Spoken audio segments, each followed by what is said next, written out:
Chapter 17, Transition to Light Sport Airplanes, LSA. Introduction. The light sport aircraft, LSA, concept broadens the access of flight to more people. LSA have been defined as a simple-to-operate, easy-to-fly aircraft. However, simple-to-operate and easy-to-fly do not negate the need for proper and effective training. This chapter introduces the light sport category of airplanes and places emphasis on transition to a light sport airplane. Even though light sport airplane flight may appear simple to an experienced pilot, a transition to a light sport airplane should include the same methodical training approach as transitioning into any other airplane. A pilot seeking a transition into light sport airplane flying should follow a systematic, structured light sport airplane training course under the guidance of a competent instructor with recent experience in the specific training airplane. Light sport aircraft background. Several groups were instrumental in the development and success of the LSA concept. These included the Federal Aviation Administration, FAA, Light Aircraft Manufacturers Association, American Society for Testing and Materials, ASTM. International, and countless individuals who promoted the concept since the early 1990s. In 2004, the FAA released a rule that created a light sport classification for airplane, gyroplane, lighter than air, weight shift control, glider, and powered parachute. Figure 17:1. The primary concept of the LSA is built around a defined set of standards found in 14 CFR Part 1, Section 1.1. Powered, if powered, by single reciprocating engine. Fixed landing gear, except seaplanes and gliders. Fixed pitch or ground adjustable propeller. Maximum takeoff weight of 1,320 pounds for landplane, 1,430 for seaplane. Maximum of 2 occupants. Non-pressurized cabin. Maximum speed in level flight at maximum continuous power of 120 knots calibrated airspeed, CAS. Maximum stall speed of 45 knots. Figure 17:2. The LSA category includes standard, special, and experimental designations. Some standard airworthiness certificated aircraft, i.e., a Piper J2 or J3, may meet the Title 14 of the Code of Federal Regulation. 14 CFR, Part 1, Section 1 definition of LSA. Type certificated aircraft that continue to meet the Section 1.1 definition of LSA may be flown by a pilot, who holds a sport pilot certificate with the appropriate endorsement for the aircraft. 14 CFR Part 61, Section 61.315a. The sport pilot certificate is discussed later in this chapter. Aircraft that are specifically manufactured for the LSA market are included in either the special, SLSA, or experimental, ELSA, designations. An approved SLSA is manufactured in a ready-to-fly condition, and an ELSA is either a kit or plans-built aircraft based on an approved SLSA model. It is important to note that SLSAs or ELSAs are not type certificated by the FAA and are not required to meet any airworthiness requirements of 14 CFR Part 23. Instead, SLSAs and ELSAs are designed and manufactured in accordance with ASTM Committee F-37 industry consensus standards. Therefore, LSA designs are not subjected to the scrutiny, demands, and testing of FAA standard airworthiness certification. Industry consensus standards are intended to be less costly and less restrictive than 14 CFR Part 23 certification requirements and, as a result, LSA manufacturers have greater latitude with their designs. ASTM industry consensus standards were accepted by the FAA in 2005, which established FAA-accepted industry-developed standards for the design and manufacture of aircraft for the first time. ASTM industry consensus standards for LSA cover the following areas: design and performance, required equipment, quality assurance, production acceptance tests, aircraft operating instructions, maintenance and inspection procedures, identification and recording of major repairs and major alterations, continued airworthiness, manufacturer's assembly instructions, ELSA aircraft. Using the ASTM industry consensus standards, an LSA manufacturer can design and manufacture their aircraft and assess its compliance to the consensus standards. The manufacturer then, through evaluation services offered by a designated airworthiness representative, completes the process by submitting the required paperwork to the FAA. Upon approval, an LSA manufacturer is permitted to sell ready-to-fly LSA aircraft.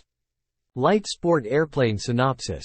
The airplane must meet the weight, speed, and other criteria listed in 14 CFR Part 1, Section 1 that define an LSA.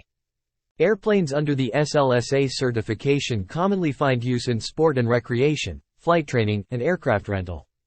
LSA-certified airplanes may be used for sport and recreation and flight instruction for the owner of the airplane. However, LSA certification is not the same as experimental amateur-built aircraft certification. LSA certification is based on an approved LSA airplane. FAA policy allows sport pilots with an airplane rating to fly certain airplanes, i.e., a Piper J2 or J3, that continue to meet the 14 CFR Part 1, Section 1 LSA definition, even though the airplane was originally issued a standard airworthiness type certificate. No person may operate the aircraft unless it has been registered by its owner, if eligible for registration, per 14 CFR Part 47, Section 47.3b. United States or foreign manufacturers can be authorized. FAA policy allows holders of a sport pilot certificate or higher-level pilot certificate, recreational, private, commercial, or ATP, to pilot sport aircraft. LSAs may be operated by VFR at night if the aircraft is equipped with the instruments and equipment specified in 14 CFR Part 91, Section 91.205c. And if night operations are allowed by the airplane's operating limitations. However, sport pilots may not fly at night, 14 CFR 61.315c5. LSAs may be operated between sunset and sunrise by a recreational pilot as the sole occupant of the aircraft. In accordance with 14 CFR Part 61, Section 61.101I3 for the purpose of obtaining additional certificates or ratings, and while under the supervision of an authorized instructor and provided the flight or surface visibility is at least 5 statute miles. Sport Pilot Certificate. In addition to the LSA rules, the FAA created a new Sport Pilot Certificate in 2004 that lowered the minimum training time requirements, in comparison to other pilot certificates, for newly certificated pilots wishing to exercise privileges only in LSA aircraft. Pilots who hold recreational, private, commercial, or airline transport pilot certificates may pilot light sport airplanes, provided they possess the appropriate category class rating in a U.S. driver's license or medical certificate that meets the requirements for the aircraft displayed in the 14 CFR Part 61, Section 61.303 table. For example, a commercial pilot rated in airplane multi-engine land and rotorcraft gyroplane is qualified to fly a light sport gyroplane as pilot in command, PIC, if also holding a medical certificate or a U.S. driver's license. However, that pilot is not qualified to act as PIC of a light sport airplane. Sport airplanes are single-engine, without supervision from an authorized instructor. Pilots holding higher-level certificates with the appropriate category and class ratings may fly LSAs as long as the pilot holds a valid U.S. driver's license as evidence of medical eligibility. However, if the pilot's most recent medical certificate was denied, revoked, suspended, or withdrawn, a U.S. driver's license is not sufficient. The pilot would then need to hold a valid FAA medical certificate to fly an LSA. Transition training considerations. Flight schools. The LSA category has created new business opportunities due to low fuel usage, reliability, and low maintenance costs. Many owners and operators of flight schools use LSAs for flight instruction and rental. When considering the transition to LSA, a pilot should look for a flight school that has experience in LSA instruction and can provide quality instruction. Personally touring a school and soliciting feedback from other pilots that have transitioned into LSAs may help find an appropriate school. Some questions to be asked include the following. How many pilots has the flight school transitioned into LSAs and how many LSAs are available for instruction? What are the flight school's rental, insurance, and safety policies? How is maintenance accomplished and by whom? How are records maintained and how is scheduling accomplished? Flight instructors. The flight instructor is an important link in a successful LSA transition. A transitioning pilot should choose a flight instructor that has verifiable experience in LSA instruction. The Sport Pilot Rule allows for a Sport Pilot Flight Instructor Certificate, the Flight Instructor S. 14 CFR Part 61, Section 61.413 limits a flight instructor S to instruction in LSAs. A flight instructor S cannot give instruction in a non-LSA airplane, e.g., a Cessna 150. While FAA policy allows a flight instructor certificated as a flight instructor A to give instruction in both a light sport airplane and a non-light sport airplane, a flight instructor S with teaching experience in LSA might provide better instruction than a flight instructor A who has minimal teaching experience in light sport airplanes. A transitioning LSA pilot should have an opportunity to review the curriculum, syllabus, lesson plans, as well as the process for tracking progress through the training program. Depending on the transitioning pilot's experience, currency, and type of airplane typically flown, the flight instructor should make appropriate adjustments to any LSA training curriculum. A suggested LSA transition training outline is presented. CFR review as pertaining to LSAs and sport pilots. Pilot's Operating Handbook, POH, review. LSA maintenance. LSA weather considerations. Wake turbulence avoidance. Performance and limitations. Operation of systems. Ground operations. Pre-flight inspection. Before takeoff check. Normal and crosswind takeoff and climb. Normal and crosswind approach and landing. Soft field takeoff, climb, approach, and landing. Short field takeoff, climb, approach, and landing. Go around, rejected landing. Steep turns. Stalls and spin awareness. Emergency approach and landing. Systems and equipment malfunctions. After landing, parking, and securing. LSA maintenance. LSAs should be treated with the same level of care as any standard airworthiness certificated airplane. However, SLSAs have greater latitude pertaining to who may conduct maintenance as compared to standard airworthiness certificated airplanes. SLSAs may be maintained and inspected by 1. An LSA repairman with a maintenance rating or 2. An FAA certificated airframe and powerplant mechanic A&P or 3. As specified by the aircraft manufacturer or 4. As permitted, owners performing limited maintenance on their SLSA. The Airplane Maintenance Manual includes the specific information for repair and maintenance on inspections, repair, and authorization for repairs and maintenance. Most often, SLSA inspections can be signed off by an FAA certificated A&P or LSA repairman with a maintenance rating rather than an A&P with inspection authorization. However, the Aircraft Maintenance Manual provides the procedures to follow. The FAA does not issue airworthiness directives, ADs for SLSAs or ELSAs. If an FAA certified component is installed on an LSA, the FAA issues any pertaining ADs for that specific component. Manufacturer safety directives are not distributed by the FAA. SLSA owners should comply with safety directives, alerts, bulletins, and notifications issued by the LSA manufacturer. ADs if any FAA certificated components are installed. Safety alerts, immediate action. Service bulletins, recommending future action. Safety notifications, informational. SLSA compliance with maintenance requirements provides greater latitude for owners and operators of these airplanes. Because of the options in complying with the maintenance requirements, pilots who are transitioning to LSAs should understand how maintenance is accomplished, who is providing the maintenance services, and verify that all compliance requirements have been met. Airframe and systems. Construction. LSAs may be constructed using wood, tube and fabric, metal, composite, or any combination of materials. In general, the manufacturer selects materials and design to keep the airplane lightweight while maintaining the structural requirements. Composite LSAs tend to be sleek and modern. Looking with clean lines as molding of the various components allows designers great flexibility in shaping the airframe. Other LSAs are authentic-looking renditions of early aviation airplanes with fabric covering a framework of steel tubes. Of course, LSAs may be anything in between using both metal and composite construction. Figure 17-3. A pilot transitioning into LSA should understand the types of construction and the typical concerns for each type of construction.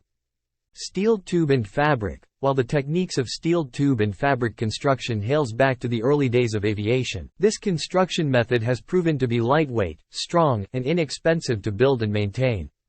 Advances in fabric technology continue to make this method of covering airframes an excellent choice. Fabric can be limited in its lifespan if not properly maintained. Fabric should be free from tears, well painted with little to no fading, and should easily spring back when lightly pressed. Aluminum. An aluminum fabricated airplane has been a favorite choice for decades. Pilots should be quite familiar with this type of construction. Generally, airframes tend to be lightly rounded structures dotted with rivets and fasteners. This construction is easily inspected due to the widespread experience with aluminum structures. Any corrosion, working rivets, dents, and cracks should be identified during a pilot's pre-flight inspection. Composite. A composite airplane is principally made from structural epoxies and cloth-like fabrics, such as bidirectional and unidirectional fiberglass cloths, and specialty cloths like carbon fiber. Airframe components, such as wing and fuselage halves, are made in molds that result in a sculpted, mirror-like finish. Generally, composite construction has few fasteners, such as protruding rivets and bolts. Pilots should become acquainted with inspection concerns such as looking for hairline cracks and delamination. Engines. LSAs use a variety of engines that range from FAA certificated to non-FAA certificated. Engine technology varies significantly from conventional air-cooled to high revolutions per minute, RPM, water-cooled designs. Figure 17-4. These different technologies present a transitioning pilot new training opportunities and challenges. Since most light sport airplanes use non-FAA certificated engines, a transitioning pilot should fully understand the engine controls, procedures, and limitations. In most light sport airplanes, engines are water-cooled, four-cycle, and carbureted. These engines have much higher operating RPM and require a gearbox to reduce propeller RPM to the proper range. Because of the higher engine operating RPM, vibration and noise signatures are quite different in most light sport airplanes, when compared to most standard type certificated designs. Instrumentation. In addition to advanced airframe and engine technology, LSAs often have advanced flight and engine instrumentation. Installation of electronic flight instrumentation systems, EFIS, provides attitude, airspeed, altimeter, vertical speed, direction, moving map, navigation, terrain awareness, traffic, weather, engine data, etc., all on one or two liquid crystal displays. Figure 17-5. EFIS has become a cost-effective replacement for traditional mechanical gyros and instruments. Compared to mechanical instrumentation systems, EFIS requires almost no maintenance. There are tremendous advantages to EFIS systems as long as the pilot is correctly trained in their use. EFIS systems can cause a heads-down syndrome and loss of situation awareness if the pilot is not trained to quickly and properly configure, access, program, and interpret the information provided. If EFIS is installed, transition training should include instruction in the use of the specific EFIS in the training airplane. In some cases, EFIS manufacturers or third-party products are available for the pilot to practice EFIS operations on a personal computer, as opposed to learning their functions in flight. Weather considerations. Managing weather factors is important for all aircraft but becomes more significant as the weight of the airplane decreases. Smaller, lighter-weight airplanes are more easily affected by strong winds, especially crosswinds, turbulence, terrain influences, and other hazardous conditions. Figures 17-6 and 17-7. LSA pilots should carefully consider any hazardous weather and effectively use an appropriate set of personal minimums to mitigate flight risk. Some LSAs have a maximum recommend wind velocity regardless of wind direction. Figure 17-8. While this is not a limitation, it would be prudent to heed any factory recommendations. Due to an LSA's lighter weight, even greater distances from convective weather should be considered the norm. While low-level winds that enter and exit a thunderstorm should be avoided by all airplanes, operations in the vicinity of convection should not be attempted in lightweight airplanes. Since it is not always possible to fly in clear, calm air, pilots of lighter-weight LSAs should carefully manage all weather-related risks. For example, some consideration should be given to flight activity that crosses varying terrain boundaries, such as grass or water to hard surfaces. Differential heating can cause lighter-weight airplanes to experience sinking and lifting to a greater degree than heavier airplanes. Careful planning, knowledge, experience, and an understanding of the flying environment assists in mitigating weather-related risks. Flight environment. The skills used to fly LSAs resemble those pilots use when flying any airplane, but the techniques may vary. This section outlines areas that are unique to light sport airplanes. Most skills learned in a standard airworthiness type certificated airplane are transferable to LSAs, however. Since LSAs can vary significantly in performance, equipment, systems, and construction, pilots should seek competent flight instruction and refer to the airplane's POH for detailed and specific information prior to flight. Pre-flight. The pre-flight inspection of any airplane is critical to mitigating flight risks. A pilot transitioning into an LSA should allow adequate time to become familiar with the airplane prior to a first flight. First, the pilot and flight instructor should review the POH and cover the airplane's limitations, systems, performance, weight and balance, normal procedures, emergency procedures, and handling requirements.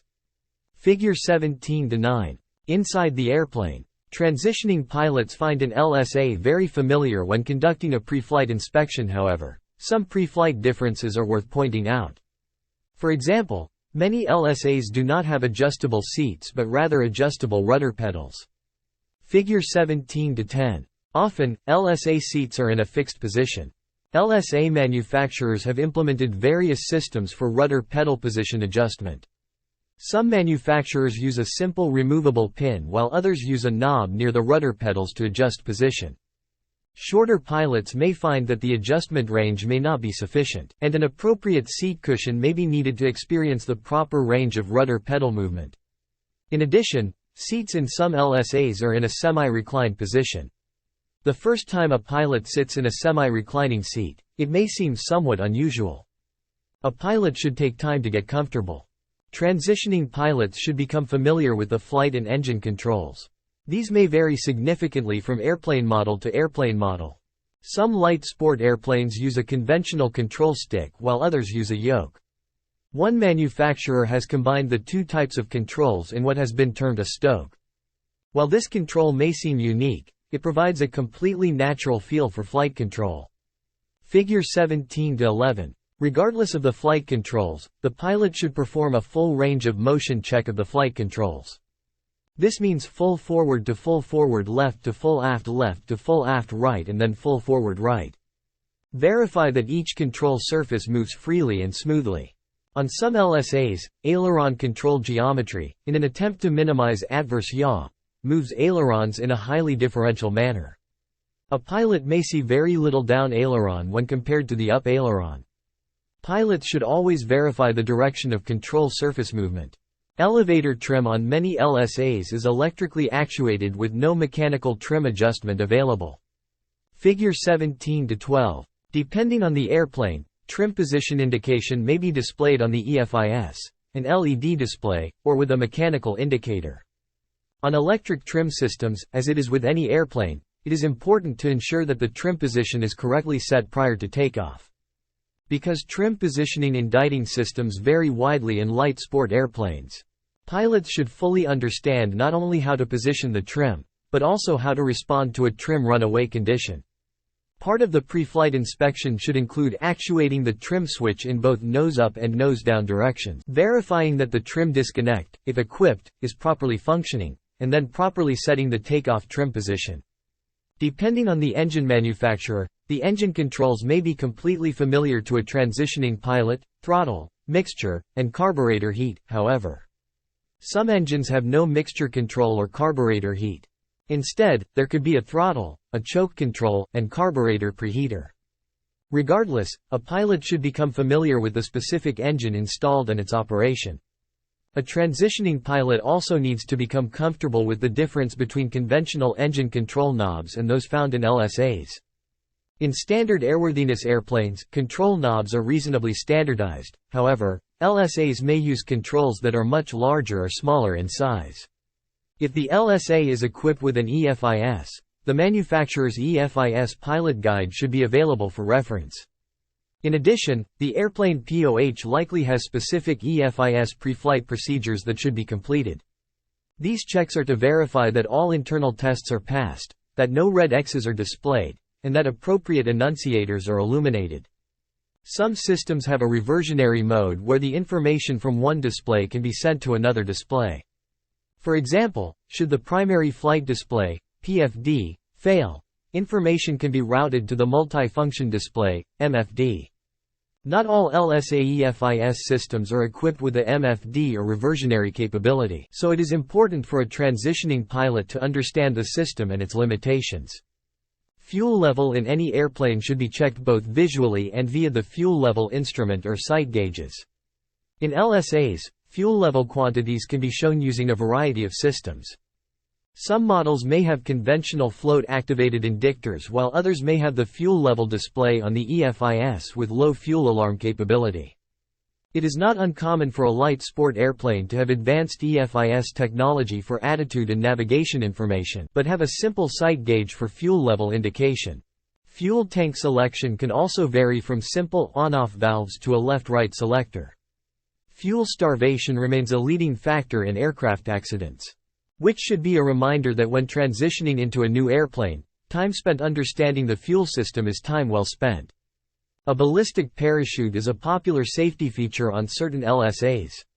Figure 17-13. These devices have been shown to be well worth their cost in the unlikely event of a catastrophic failure or some other unsurvivable emergency. This system rockets a parachute into a deployed state such that the parachute slowly lowers the aircraft. The pre-flight inspections of these systems require a check of the mounts, safety pin and flag, and the activation handle and cable. Because most standard airworthiness-type certificated airplanes do not have these systems installed, LSA training should cover the operation and limitations of the system. Outside the airplane, transitioning pilots should feel comfortable and in a familiar setting when pre-flighting the outside of an LSA. Some unique areas worthy of notation are presented below.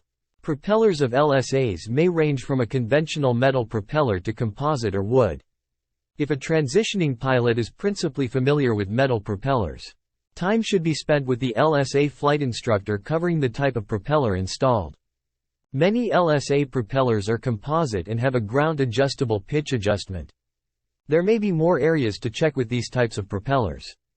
For example, on ground-adjustable propellers, ensure that the blades are tied against the hub by snugly twisting the blade at the root to verify that there is no rotation of the blade at the hub. Many LSAs are equipped with water-cooled engines. LSAs may be tightly cowled, which reduces drag. A liquid-cooled engine minimizes the need for cylinder cooling inlets, which further reduces drag and improves performance. This does present a new system for a transitioning pilot to check. Pre-flighting this system requires that the radiator, coolant hoses, and expansion tank are checked for condition, freedom from leaks, and coolant level requirements. Split flaps may be used on some LSA designs. Figure 17-14. These flaps hinge down from underneath the wing, and inspecting these flaps requires the pilot to crouch and twist low for inspection. A suitable handheld mirror can facilitate inspection without undue twisting and bending. In an attempt to keep complexity to a minimum, flap control is typically a handle that actuates the flaps. A pilot should verify that the flaps extend and retract smoothly before start and starting engine. Once a pilot has completed the pre-flight inspection of the LSA, the pilot should properly seat themselves in the airplane, ensuring that the rudder pedals can be exercised with full range movement without overreaching. Seat belts should be checked for proper position and security. The pilot should continue to use the POH checklists. Starting newer generation LSA engines can be quite simple and only require the pull of the choke and a twist of the ignition switch. If the LSA is equipped with a standard certificated engine, starting procedures are normal and routine. The canopy or doors of an LSA may have quite different latching mechanisms than standard airworthiness airplanes. Practice latching and unlatching the doors or canopy to ensure that understanding is complete. Having a gull wing door or sliding canopy pop open in flight can become an emergency in seconds. Taxi. LSAs may have a full castering or steerable nose wheel, or a tail wheel if equipped with conventional gear. In order to taxi a full castering nose wheel equipped airplane, the use of differential brakes is required. This type of nose wheel can require practice to keep the airplane on the centerline while minimizing brake application or damage to the tires. If the taxi speed is too slow, application of a brake can cause the aircraft to pivot to a stop, rather than adjust in direction. This results in excessive brake and tire wear. If the speed is too fast, excessive brake wear is likely. Transitioning into an LSA with conventional gear, tailwheel, should occur initially during no wind conditions. Due to its light weight, the airplane requires the development of the proper flight control responses before operations in any substantial wind. Takeoff and climb. Takeoff and climb performance of LSAs can be spirited as they typically have a high horsepower to weight ratio and accelerate quickly. Due to design requirements for low stall speeds, LSAs typically have low rotation and climb speeds with impressive climb rates. Like other airplanes, the pilot should be flying the published speeds as given in the airplane's POH. Stick, yoke or stoke forces tend to be light, which may lead a transitioning pilot to initially over-control. The key is to relax, have reasonable patience, and input only appropriate flight control pressures needed to get the required response. If a transitioning pilot is inducing excessive control inputs, they should minimize flight control pressures, set attitudes based on outside references, and allow the airplane to settle. During climbs, visibility over the nose may be difficult in some LSAs. As always, it is important to properly clear the airspace for traffic and other hazards. Occasionally lowering the airplane's nose to get a good look out toward the horizon is important for managing flight safety. Shallow bank turns in both directions of 10 to 20 degrees also allow for clearing. Because flight control pressures tend to be light, it is easy to get in the habit of flying with a light sport airplane out of trim. This is to be avoided. Trim off any flight control pressures. This allows the pilot to focus as much time as possible looking outside. Cruise. After leveling off at cruise altitude, the airplane should be allowed to accelerate to cruise speed, reduce power to cruise RPM, adjust pitch, and then trim off any flight control pressures. Figure 17 to 15. The first time a transitioning pilot sees cruise RPM setting of 4,800 revolutions per minute, or is recommended, they may have a sense that the engine is turning too fast, however. Remember that the engine has gear reduction drive and the propeller is turning much slower. If the LSA is equipped with a standard aircraft engine, RPM should be in a range comparable to airplanes the transitioning pilot is used to. The pilot should refer to the cruise checklist to ensure that the airplane is properly configured. In slower cruise flight, stick forces are likely to be light, therefore, correction to pitch and roll attitudes should be made with light pressures. Excess pressure used to correct a deviation may cause a series of pilot-induced oscillations. The pilot should use fingertip pressures only and not use a wrapped palm of the hand. Stick forces can change dramatically as airspeed changes. For example, what could be considered light control pressures at 80 knots may become quite stiff at 100 knots. A flight instructor or flight instructor experienced in the light sport airplane is able to demonstrate this effect, which is dependent on the specific model of LSA. LSA maneuvers such as steep turns, slow flight, and stalls are typical. These maneuvers should be practiced as part of a good transition training program. Steep turns in LSA airplanes tend to be quite easy to perform with precision. Light flight control pressures, stick-mounted trim, if installed, and highly differential ailerons, if part of the airplane's design, make the maneuvers seem simpler than in heavier airplanes. Basic aerodynamics applies to any airplane. Factors, such as overbanking tendency, are still prevalent and should be expected. Slow flight in LSAs is accomplished at slower airspeeds than standard airworthiness airplanes since stall speeds tend to be well below the 45-knot limit. Practicing slow flight demonstrates the unique capability of LSAs. Recovery from power-off stalls involves lowering the nose. Application of power puts the airplane back flying. However, a pilot should understand that control pressures tend to be light, and an aggressive forward movement of the elevator is generally not required. In addition, proper application of rudder to compensate for propeller forces is required, and retraction of any flap should be completed prior to reaching VFE. which occurs quickly if full power and nose-down pitch attitude are maintained. Power on stalls can result in a very high nose-up attitude unless the airplane is adequately slowed down prior to the maneuver. In addition, some manufacturers limit pitch attitudes to 30 degrees during power on stalls. If aggressive pitch attitudes are coupled with uncoordinated rudder inputs, spin entry is likely to be quick and aggressive. Depending on the LSA design, especially those airplanes which use control tubes rather than wires and pulleys, flight in turbulence may couple motion to the stick rather distinctively. If a transitioning pilot's flight experience is only with airplanes that have control cables and pulleys, the first flight in turbulence may be disconcerting, however. Once the pilot becomes familiar with the control sensations induced by the turbulence, it only becomes another means for the pilot to feel the airplane. Approach and landing. Approach and landing in an LSA is routine and comfortable. Speeds in the pattern tend to be in the 60-knot range.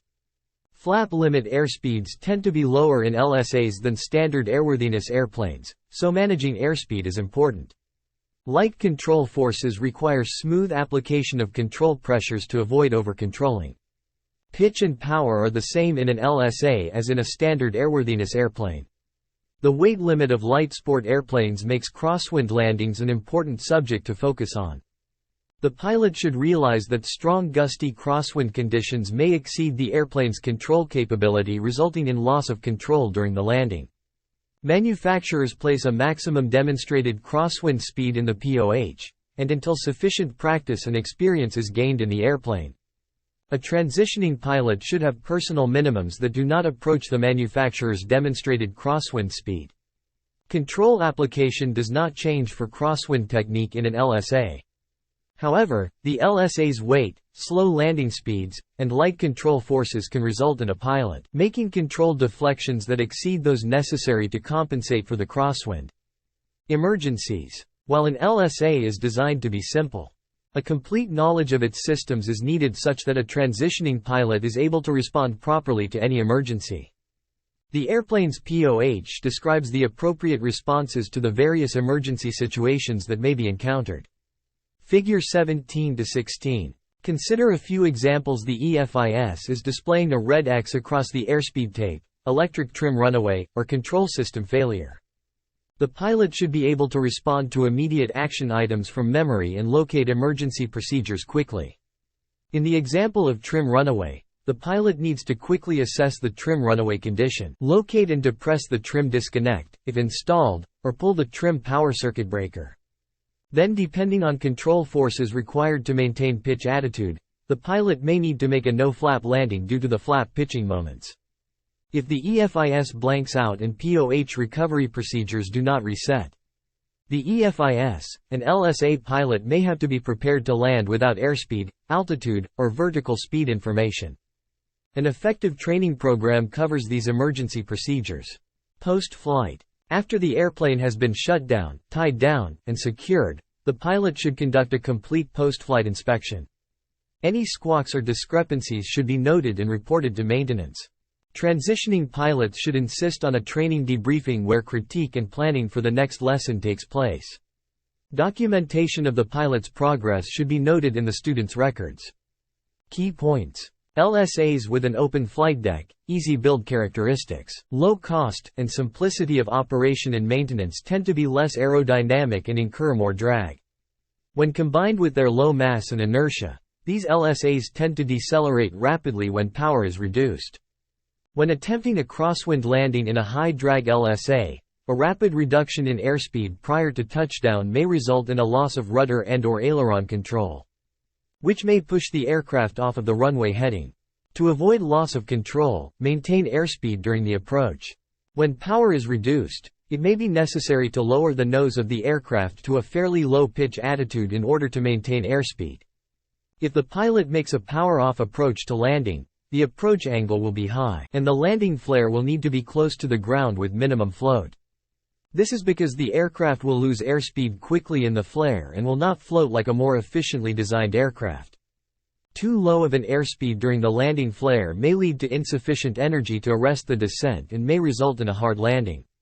Maintaining power during the approach will result in a reduced angle of attack and will extend the landing flare, allowing more time to make adjustments to the aircraft during the landing. Always remember that rapid power reductions require an equally rapid reduction in pitch attitude to maintain airspeed. In the event of an engine failure in an LSA, quickly transition to the required nose-down flight attitude in order to maintain airspeed. For example, if the aircraft has a power-off glide angle of 30 degrees below the horizon, position the aircraft to a nose-down 30-degree attitude as quickly as possible. The higher the pitch attitude is when the engine failure occurs, the quicker the aircraft will lose airspeed and the more likely the aircraft is to stall. Should a stall occur, decrease the aircraft's pitch attitude rapidly in order to increase airspeed to allow for a recovery. Stalls that occur at low altitudes are especially dangerous because the closer to the ground the stall occurs, the less time there is to recover. For this reason, when climbing at a low altitude, excessive pitch attitude is discouraged. Chapter Summary. LSAs are a category of small, lightweight aircraft that may include advanced systems, such as parachutes, EFIS, and composite construction. While the transition is not difficult, it does require a properly designed transition training program, led by a competent flight instructor S or flight instructor A. Safety is of utmost importance when it comes to any flight activity. In order to properly assess the hazards of flight and mitigate flight risk, a pilot needs to develop the appropriate knowledge, risk management, and skill to effectively and safely pilot an LSA. End of Chapter 17.